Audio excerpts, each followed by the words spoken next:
Hello mga idol, mayong adlaw kaninyong tanan. Karong adlaw day mga idol, tiwason na ni namog repair ning feeder sa pikas nga building kay naa na may mo welding automatic dugtong na gyud ni ron mga idol. Og pagkahuman niya welding didto sa tunga nga naputol mga idol, ni diretso na mi sa tumoy mga idol kay birahon lagi.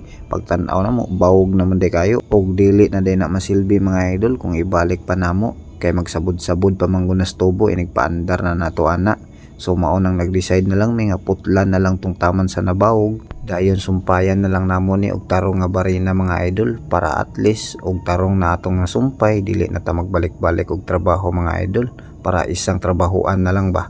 Og disclaimer day mga idol, basin nakaingon mo og ako'y gaayo ani mga idol, alalay ra ko ani mga idol. So maor to mga idol, nga human naman ni among trabaho. Daghan kayong salamat sa inyong pagtan-aw ug pagsuporta. Paki-follow, paki-like ug paki-share na day pod mga idol. Salamat, see you next video.